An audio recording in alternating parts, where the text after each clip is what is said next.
crops all the time. Right now, pistachios and almonds bring in billions for California farmers, but they require a lot of water, something that is in short supply in California.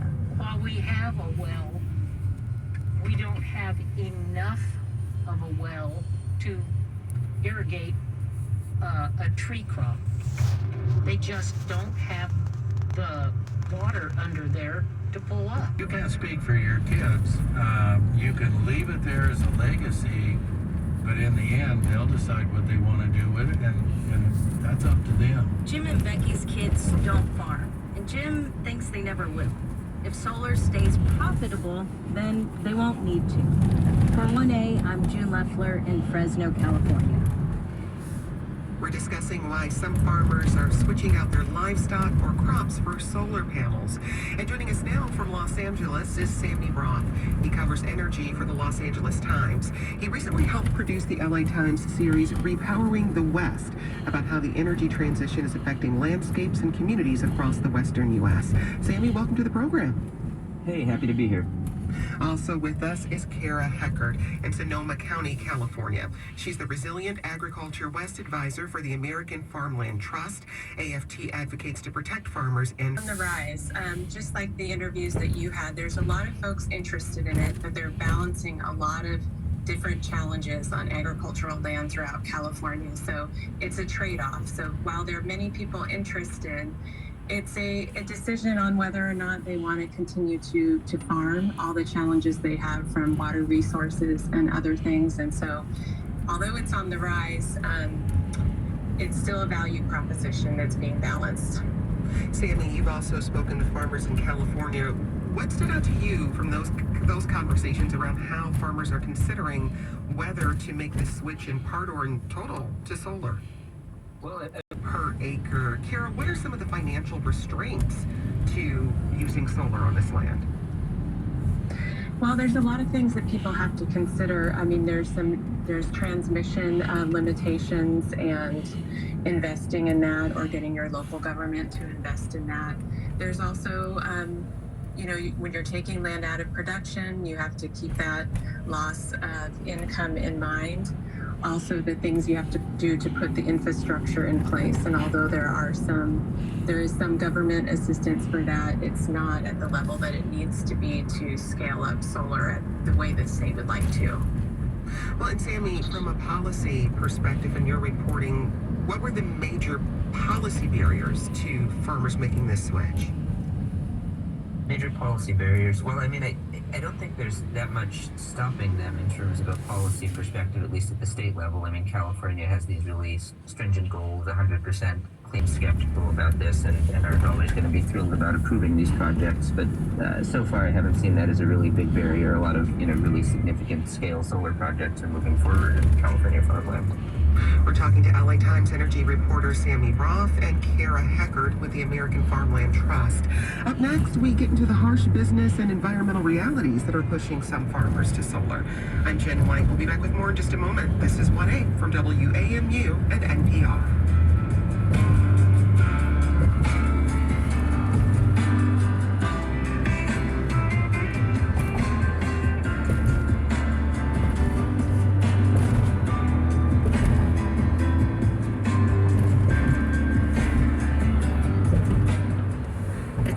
You're listening to WAMU 88.5. It is Thursday, March 2nd. And a look at the forecast for today, mostly cloudy with a high near 70 degrees. So it's going to warm up, but it's going to be just a little bit cloudy throughout the day. Mostly cloudy skies tonight as well. Temperatures will drop down to around 39 degrees. And a quick peek at Friday. Looks like we're expecting rain with highs around 45 degrees.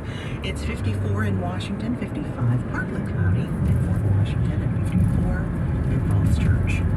Coming up today at 2 o'clock, we hope that you'll join us for Here and Now. I'm Scott Tong. In the fog of war, some Ukrainians chose to work for the Russian occupiers. The reasons are many: ideology, fear, survival. In wartime and occupation, the idea of having access to food, medicine, other goods that might be in short supply looks very tempting. Ukraine's collaborators, next time on Here and Now. Listen this afternoon from 2 to 3:30 here on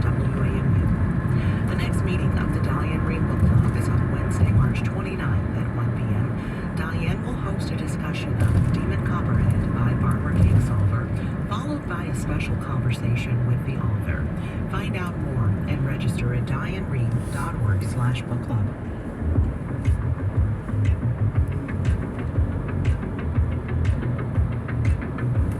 Support for WAMU comes from Comcast's Project Up, committing $1 billion to reach millions of people with the skills and resources to succeed in a digital world, building a future of unlimited possibilities. Learn more at comcast.com/Project Up. Healthcare Distribution Alliance, distributors of the vital link in healthcare, delivering millions of medicines, vaccines, and medical supplies safely and efficiently to providers and pharmacies. More at healthdelivered.org. It's 10:20.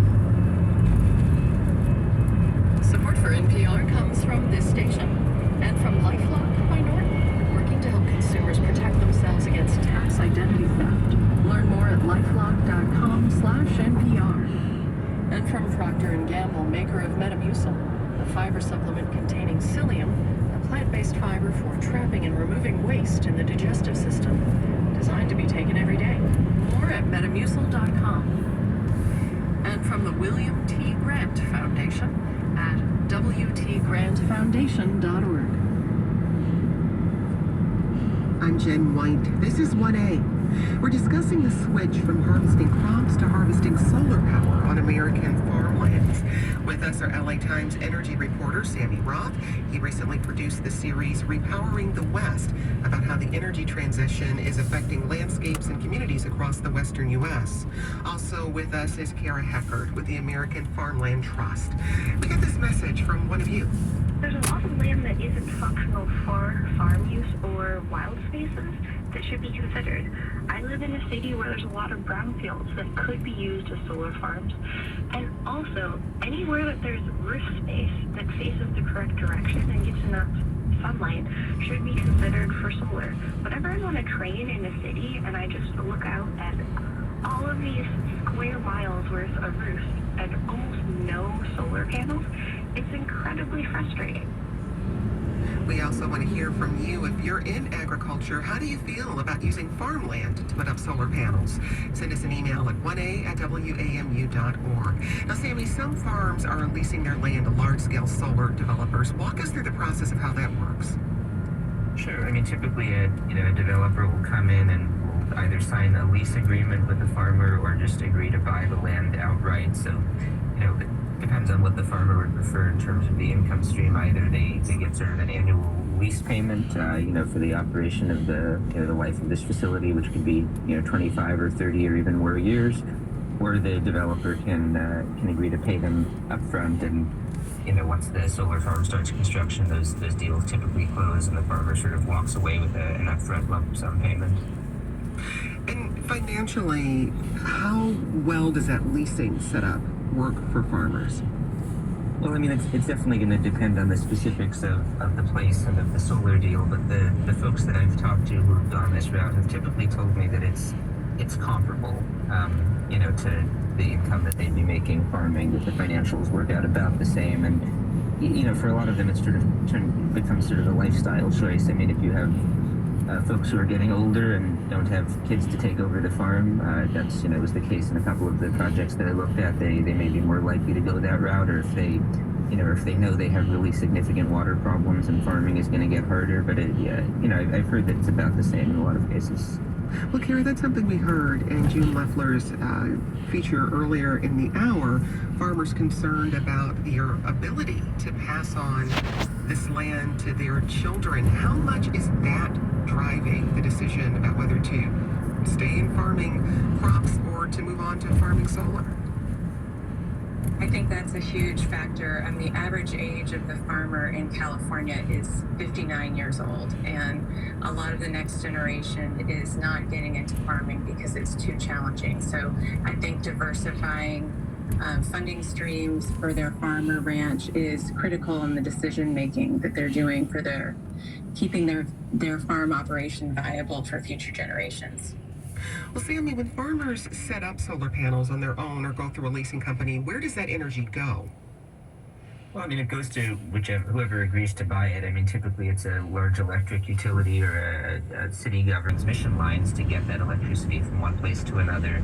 But this isn't typically power that's serving the local agricultural community where it's being built because there's just not the demand for that substantial amount of electricity there. So there's sort of an interesting dynamic at play between the big cities that are demanding this power and the communities where it's getting built, and what are the effects on those communities. Kara, is that tension something you hear from the farmers you work with? Oh, very frequently. I think it's really important